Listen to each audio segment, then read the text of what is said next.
नमस्कार, अनादि टीवी की खास पेशकश अटेंशन में आपका स्वागत है और मैं हूं मनोज वर्मा। आज हम बात करेंगे मध्य प्रदेश में ऐतिहासिक स्थलों और शहरों के नाम बदलने को लेकर दिनों दिन गर्माती जा रही सियासत पर। जी हां, मध्य प्रदेश में नामकरण पर राजनेताओं की बयानबाजी का सिलसिला थमने का नाम नहीं ले रहा। आखिर सियासत में बार बार क्यों उछल रहा है ये मुद्दा? क्या है इसके सियासी मायने और कितनी जायज़ कही जा सकती हैं ये मांग? इन तमाम पहलुओं पर इस कार्यक्रम में हम चर्चा करेंगे, लेकिन उसके पहले देखिए हमारी एक खास रिपोर्ट।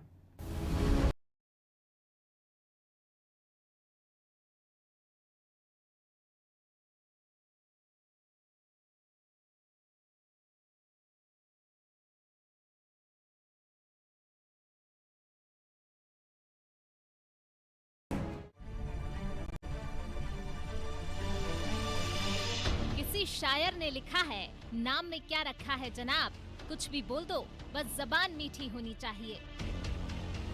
लेकिन मध्य प्रदेश की सियासत इन दिनों नाम पर ही गर्म है, या यूं कहें कि नाम की सियासत चल रही है। सत्तारूढ़ बीजेपी के फायर ब्रांड नेताओं को ये कतई गवारा नहीं कि प्रदेश में शहरों और ऐतिहासिक धर्म स्थलों के नाम किसी खास मजहब की पहचान के हों। पिछले महीने मध्य प्रदेश विधानसभा के प्रोटेम स्पीकर रामेश्वर शर्मा ने नाम के इस विवाद को हवा दी थी। उन्होंने भोपाल की ईदगाह हिल्स का नाम गुरु नानक टेकरी करने की मांग की तो ये हवा होशंगाबाद तक जा पहुंची। ईदगाह नाम हम नहीं बदल रहे, गुरु नानक टेकरी उस जगह का नाम है। जिनने ईदगाह नाम दिया है उनसे आग्रह कि हटाओ, अपना गुरु नानक टेकरी बोलो। जहाँ जहाँ नानक गए हैं वहाँ वहाँ कल्याण हुआ है, और इसलिए कल्याण की भावना को समझो और उसको नानक टेकरी कहो। अब होशंगाबाद को हम अगर नर्मदापुरम कहें तो नर्मदापुरम का नर्मदा का संग है। कोई लुटेरा आया होशंग साहब, उसने नर्मदा के घाट को तोड़ा, नगर को तोड़ा, अपने नाम नगर बना दिए। तो लुटेरों के नाम से नगर थोड़ी चलेंगे यार, कब तक चलते रहेंगे? लुटेरों के नाम से अगर नगर और शहर चलेंगे तो लोग नहीं बदनाम कहेंगे तुम लुटेरों को इज्जत दे रहे हो। रामेश्वर शर्मा के बाद इंदौर के नेताओं का भी स्वाभिमान जाग उठा और वो भी शहर के साथ खजराना मंदिर का नाम भी बदलने की मांग करने लगे। खास बात ये दिखी कि यहाँ इस विवाद में कांग्रेस भी कूद पड़ी। नाम जहाँ जहाँ बदलने की बात चली वहाँ नामों का जो मूल नाम थे बदले गए हैं, और इंदौर में भी कई कई क्षेत्रों में बात आती है इस प्रकार की कि जो वहाँ के क्षेत्र जिस नाम से प्रसिद्ध है क्षेत्र उसको वो नाम न लेते हुए दूसरा लेते हैं। अब हमारे यहाँ पूरे देश का सुप्रसिद्ध गणेश मंदिर है और हम खजराना गणेश मंदिर बोलते हैं, पर वो खजराना बीच में आ जाता है, लेकिन है तो वो गणेश नगर। और वहाँ के लोग भी हमेशा आते हैं कि इसका नाम गणेश कॉलोनी किया जाए, गणेश नगर किया जाए। अब खजराना के साथ गणेश कैसे जुड़ा है ये लोग वहाँ बोलते रहते हैं। तो ठीक है, अगर लोगों की मांग है तो विचार किया जाएगा कि उसको गणेश नगर, गणेश कॉलोनी क्या हो सकता है वो करना चाहिए। ऐसा नाम रख दिया जाए ताकि पूरे विश्व में उसको एक अलग पहचान मिले। तो देवी अहिल्याबाई होलकर हमारे लिए भी प्रातस्मरणीय, हर वर्ग हर समाज के लिए प्रातस्मरणीय। तो मैंने मुख्यमंत्री जी को मांग करी कि हमारी मांग को तत्काल सुना जाए और देवी अहिल्याबाई होलकर इंदौर शहर का नाम रखा जाए, और उसके लिए पूरे इंदौर शहर के अंदर हम हस्ताक्षर अभियान की शुरुआत करें। अब इस मसले को पूर्व मुख्यमंत्री उमा भारती ने आगे बढ़ाया है। उन्होंने भोपाल से लगे हलाली डैम का नाम बदलने की मांग की है और इसके पीछे के रक्त रंजित इतिहास का हवाला दिया है। उमा ने कहा है कि इस स्थान पर भोपाल की नींव रखने वाले अफगान सरदार दोस्त मोहम्मद खान ने हिंदू राजाओं से विश्वासघात कर उन्हें हलाल किया था, जिस पर इस स्थान का नाम हलाली पड़ा, जो बदला जाना चाहिए। उमा भारती ने बारसिया के विधायक विष्णु खत्री को इसके लिए पत्र लिखा और खत्री ने प्रदेश की पर्यटन मंत्री उषा ठाकुर से ये मांग कर दी। और इसके साथ ही इस विवाद में भोपाल की सांसद प्रज्ञा ठाकुर भी एक बार फिर कूद पड़ी। उन्होंने हलाली डैम के साथ ही लाल घाटी का नाम भी बदलने की मांग कर डाली और उनके साथ मंत्री विश्वास सारंग ने भी लाल घाटी का नाम बदलने की मांग उठा दी। मुझे भी लगता है कि वो नाम जो गुलामी के प्रतीक है, वो नाम जो हमारे इतिहास को शर्मसार करते हैं, वो नाम जिनके कारण हम कहीं ना कहीं अपने आप को कुंठित महसूस करते हैं, उनको बदला जाना चाहिए। और मैं तो पहले से कहता आया हूं कि यदि गुलामी के प्रतीक कोई भी चिन्ह है तो उनको निश्चित रूप से ख़त्म करना चाहिए।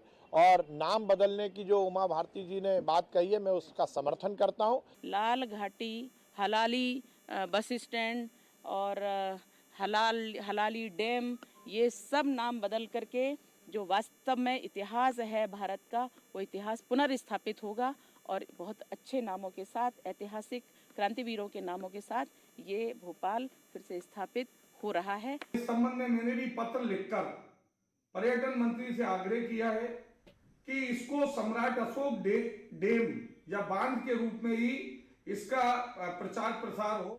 लेकिन कांग्रेस इस मुद्दे पर एक राय नहीं है। मुद्दा सीधे सीधे जनभावना से जुड़ा है और जिन स्थानों के नाम बदलने की मांग उठ रही है उनमें अधिकांश के इस्लामिक नाम और पहचान को लेकर विवाद है, इसलिए वो इसकी खिलाफत कर रही है। साथ ही इसे बीजेपी सरकार की नाकामी छिपाने की कोशिश भी करार दे रही है। आजकल देखा जा रहा है भाजपा के नेताओं में पुराने नामों को बदलवा के अपने नाम चमकाने की जो होड़ सी लगी है, उसमें चाहे बात करें साध्वी प्रज्ञा भारती की, चाहे अभी हाल में उमा भारती की बात करें, तो ये लोग सब अपने नाम को चमकाने के लिए भोपाल का नाम बदलना, भोपाल के डेमो का नाम बदलना या अन्य संस्थानों के नाम बदलने को लेकर जो बयान देते हैं, जिससे कि ये सुर्खी में बने रहते हैं। वैसे ये मसला सिर्फ मध्य प्रदेश का नहीं है। देश में इससे पहले भी ऐतिहासिक नामों पर विवाद उठे भी हैं और नाम परिवर्तन भी हुआ है।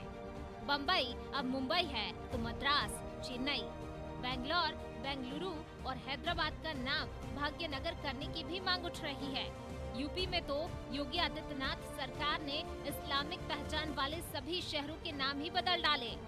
ऐसे में एमपी की सियासत कहां इससे अछूती रहती, वो भी तब जब सांस्कृतिक राष्ट्रवाद की बात कहते आए लोग सत्ता में हो। ब्यूरो रिपोर्ट, अनादि टीवी।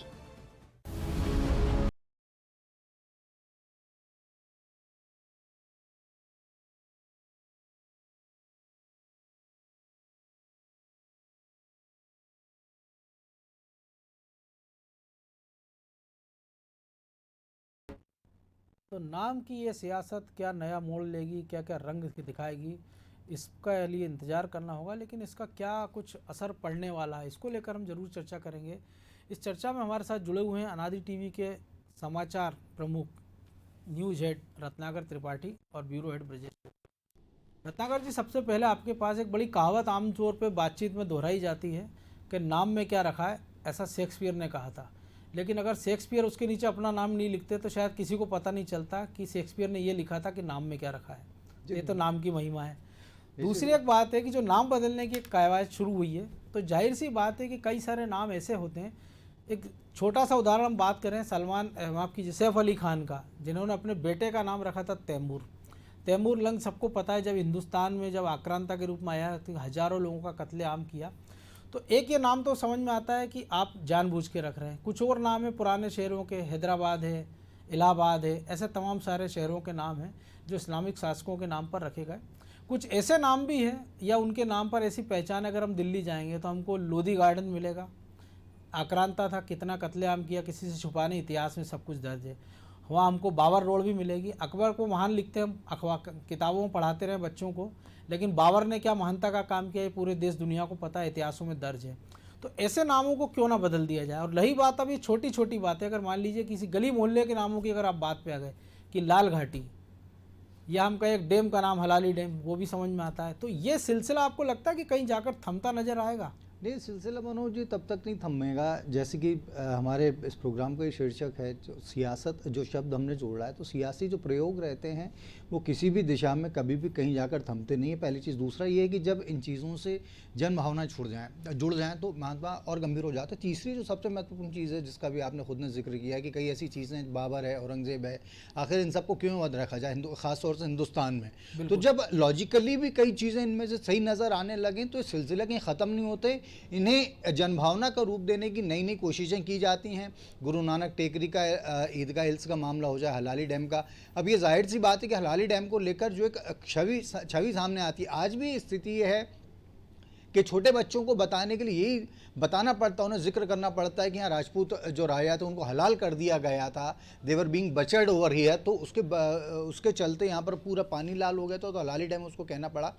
तो जब इस तरीके की चीज़ें होती हैं तो इनका कहीं कोई और छोर नज़र नहीं आता है ना। इनका एक नामकरण की एक प्रक्रिया होती है, जब जिसका सिक्का चलता है वो अपना नाम वहाँ पर रख देता है।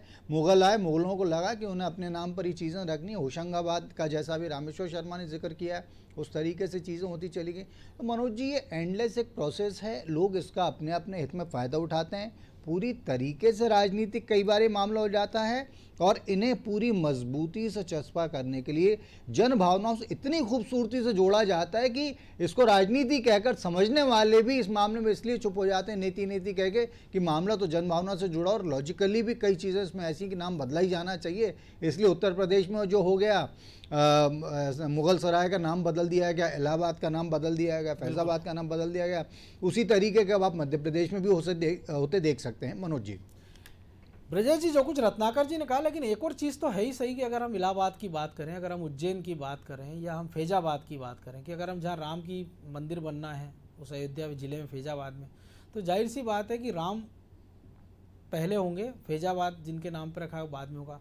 उज्जैन की बात करें तो हम महाभारत में इसका जिक्र है कि कृष्ण भगवान ने वहाँ पढ़ाई की है, उसका जो पौराणिक नाम है कई सारे पुराणों में है, उसका नाम क्यों ना बदला जाए सबसे पहले। अगर हम इलाहाबाद की बात करें तो हम बातचीत में भी कहते हैं कि तीर्थराज प्रयाग, तो क्यों उसको फिर हम इस नाम से पहचानें।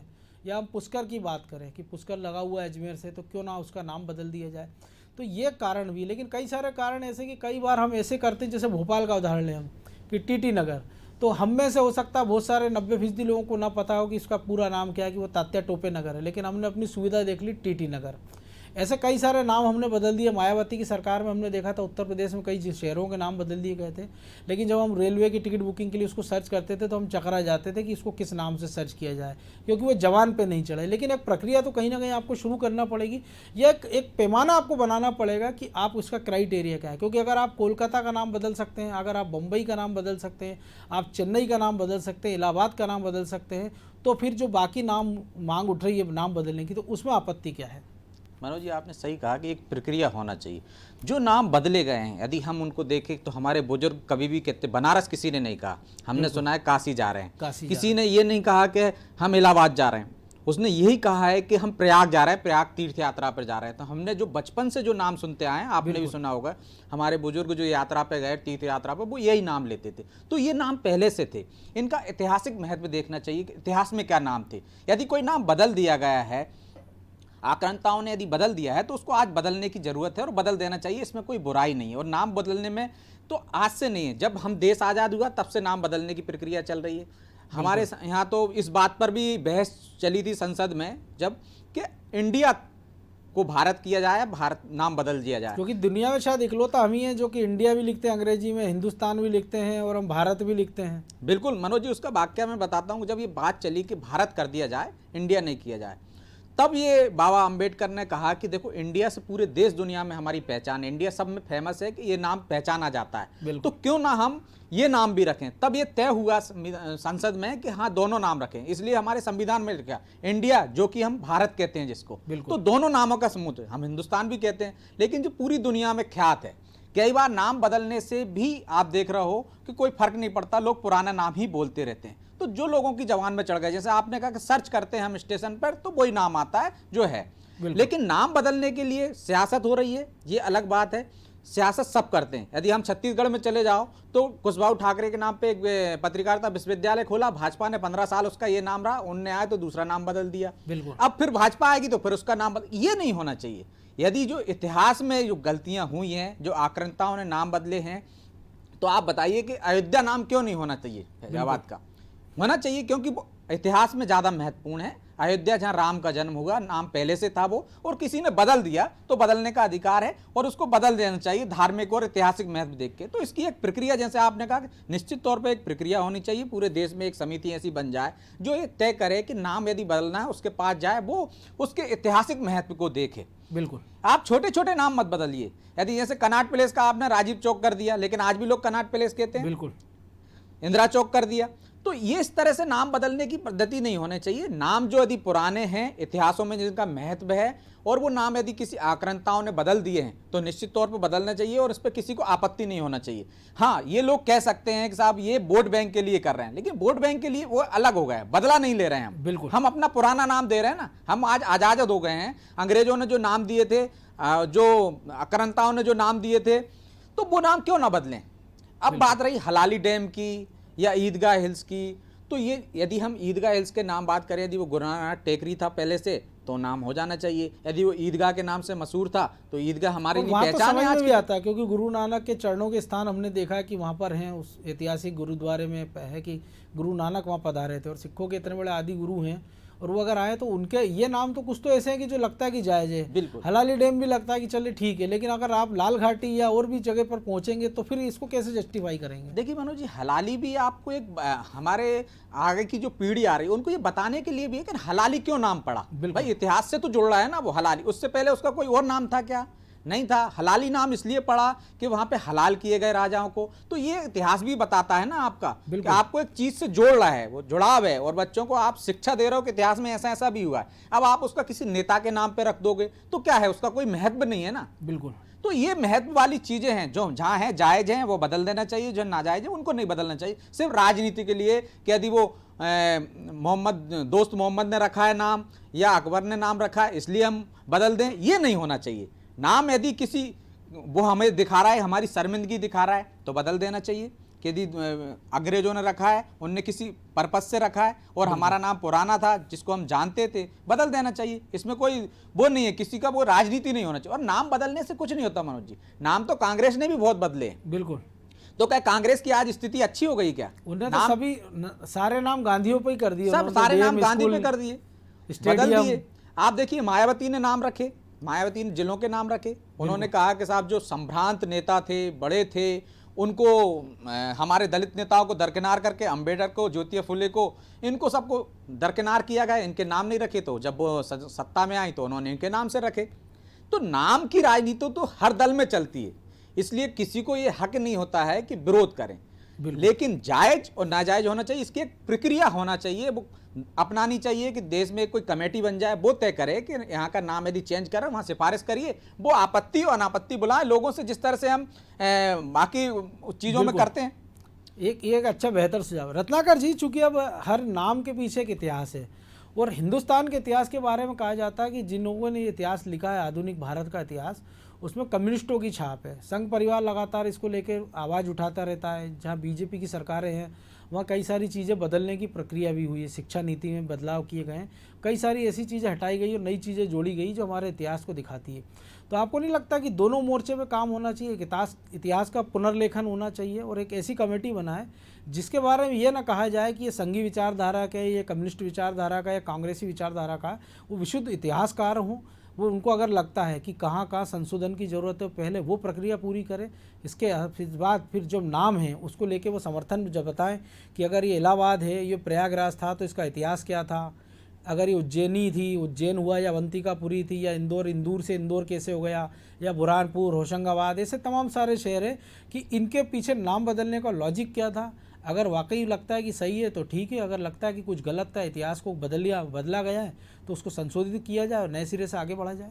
निश्चित रूप से मनोज जी, सौभाग्य की एक बात ये होती है कि इतिहास हमेशा वो शख्स लिखता है जो ताकतवर रहता है उस समय में, या तो राज्याश्रय उसको मिला हुआ रहता है, या वो इस पोजीशन में रहता है कि वो जो कुछ भी कहे उस वक्त के लिहाज से उसको सही माना जाए। तो उस चक्कर में हुआ क्या है कि इतिहास की जो आपने बात की है नए सिरे से लिखा जाने, तो आप खुद इस बात को महसूस करेंगे। आजकल जो कई चीजों को लेकर कई ऐसे फैक्ट सामने आ रहे हैं जो हमेशा से हमारे सामने थे, लेकिन उन पर कभी गौर नहीं किया गया। इवन अकबर को लेकर कई अब इस तरीके की चीजें सामने आने लगी, जिन्हें देखते हुए राज्यपाल रहते हुए कल्याण सिंह ने इस बात की हिमायत की थी, राजस्थान का राज्यपाल रहते हुए कि अकबर की बजाय राणा प्रताप की जीवनी पढ़ाई जाए, क्योंकि राणा प्रताप ज्यादा महान थे और उन्होंने इसके पीछे हिस्टोरिकल फैक्ट्स गिनाए थे। कई तरीके से चीज साफ समझ में आती कि इतिहास को अपने हिसाब से ट्विस्ट किया गया है, उसे एक ऐसा मोड़ दिया गया है जिससे एक पर्टिकुलर वर्ग को खुश किया जा सके। आप देखेंगे कि कैसे कैसे ऐसी चीजें होती चली आती। मध्य प्रदेश में उस समय दिग्विजय सिंह की सरकार थी, तब हिंदी की किताबों में ग गणेश का था, उसे हटा दिया गया था। उसे लेकर विधानसभा में बहुत हंगामा भी मचा था और उस पर यह कहा गया था कि भाई आपने इसलिए हटा दिया क्योंकि आप ग गणेश से हिंदुओं के खुश होने और जो अल्पसंख्यक वर्ग है उसके नाराज होने की बात करें। तो इतिहास हो, चाहे रिलीजन हो, चाहे किसी तरीके के पब्लिक सेंटिमेंट्स हो, उनके साथ में खिलवाड़ हमेशा से चला आ रहा है। तो ये बात तो अब बहुत ज्यादा जरूरी हो गई है कि इतिहास का नए सिरे से लेखन किया जाए। बिल्कुल सच है, हालांकि ये मेंढकों को एक तराजू में तोलने जैसी बात है कि इसके लिए एक ऐसी समिति बनाया जाए जिस पर किसी पर्टिकुलर वर्ग, विचारधारा, पार्टी या किसी संगठन से जुड़े होने का ठप्पा न लगाओ। लेकिन एक दिक्कत ये भी ना, हमने देखा सुप्रीम कोर्ट ने किसानों से बात के लिए कमेटी बनाई तो उस पर इसीलिए दिक्कतें हैं ही सही। इसीलिए मैंने कहा मेंढक तोलने जैसी प्रक्रिया बहुत जटिल काम हो जाता है। बावजूद उसके हमने सोचे कि जब हमने अपना संविधान बना लिया है, जब 70 साल के देश ने इतनी कई कठिन परिस्थितियों को लेकर, अब तो गणतंत्र भी 72 साल का हुआ है और आजादी 75 साल। हाँ, निश्चित रूप से। तो अब मुझे लगता है कि इस दिशा में प्रयास होने चाहिए, ईमानदार प्रयास होने चाहिए, कि इस तरीके की समिति बने।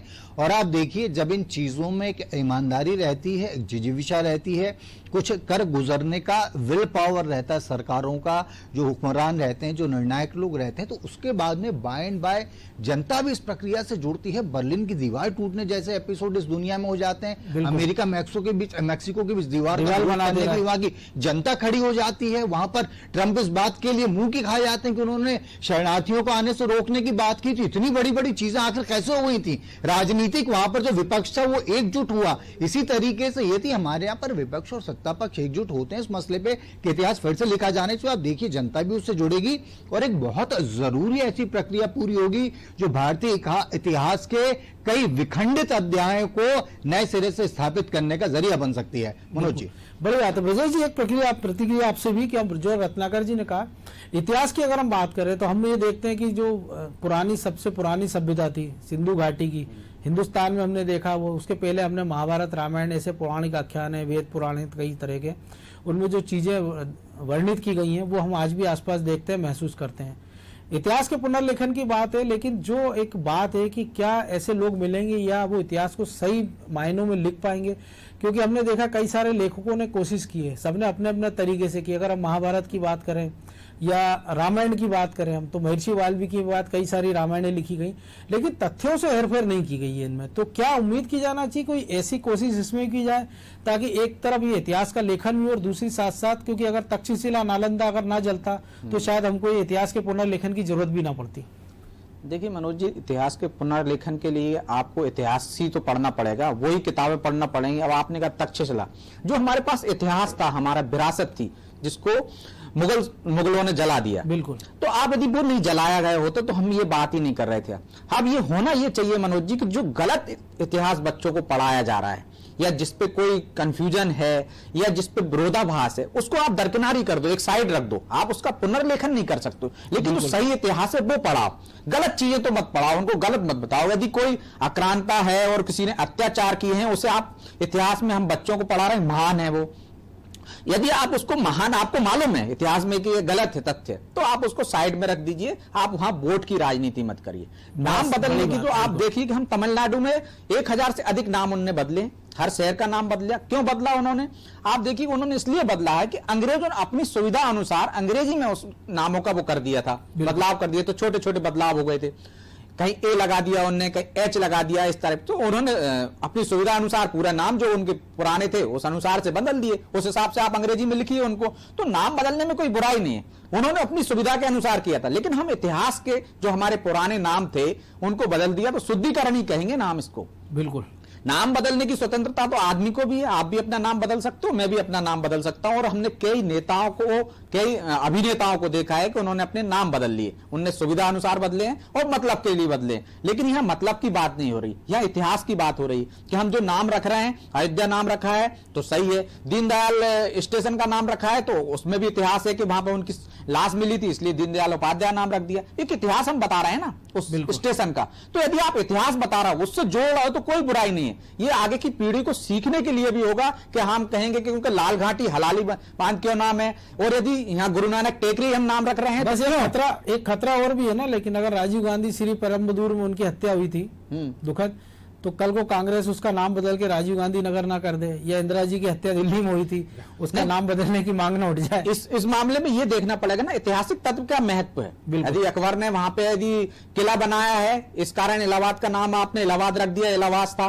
और इससे पहले प्रयागराज था, तो आप ये ऐतिहासिक देखो ना, तथ्य क्या महत्वपूर्ण है, दमदार क्या महत्वपूर्ण है। यदि पुराना प्रयागराज है, पुराने से चला आ रहा है, जब हम कहते हैं कि ब्रह्मा जी ने वहां पे हुआ था, संगम हुआ था, इस कारण उसने प्रयागराज था। काशी क्यों था, अयोध्या क्यों था, भगवान राम के इतिहास में एक अयोध्या है। अब वहां पे कोई नेता मर जाए, कोई हवाई जहाज से कुछ हो जाए, घटना हो जाए, अब बाबरी विध्वंस हो गया था वहां पे जिस तरह से, तो उसका नाम वहां चेंज कर दो कि ये घटना हुई थी इतिहास में बहुत बड़ी।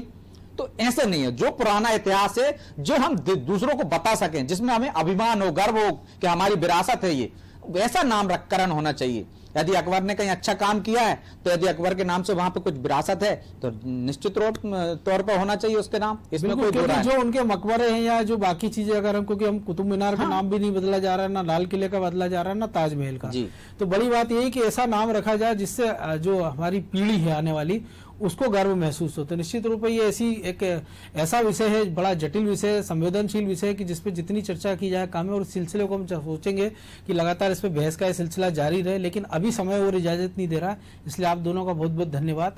तो निश्चित तौर पर नाम में क्या रखा है, नाम में तो बहुत कुछ रखा है अगर देखा जाए, क्योंकि नाम को लेकर जो झगड़े झंझट सियासतें हुई है इस देश में या पहले भी पूरी देश दुनिया में, वो सब उसके इतिहास के पन्नों में दर्ज है। लेकिन एक बार फिर से सोचना होगा कि अगर किसी ऐतिहासिक स्थल, शहर, धार्मिक स्थान, जगह से नाम का अगर कोई छेड़छाड़ हुई है तो अब उसको बिना वोट बैंक की राजनीति के उसको सुधारने का प्रयास किया जाए। क्योंकि अगर कलकत्ता कोलकाता हो सकता है, बॉम्बे मुंबई हो सकता है, चेन्नई हो सकता है, तो ऐसे कई सारे शहरों के नाम हैं जिस पर पुनर्विचार की जरूरत है, और इन सब पर राजनीति से ऊपर उठकर सोचने की जरूरत है। क्योंकि कई सारे नाम ऐसे हैं जो हमको अतीत में जो नाम है या वर्तमान में जो हम नाम देख रहे हैं वो हमको ऐसे इतिहास की याद दिलाते हैं जो कि काले पन्नों के रूप में इतिहास में दर्ज है। तो निश्चित तौर पर सियासतदानों को इस पर सोचना होगा। अटेंशन में इतना ही, मुझे दीजिए इजाजत और आप देखते रहिए अनादि टीवी।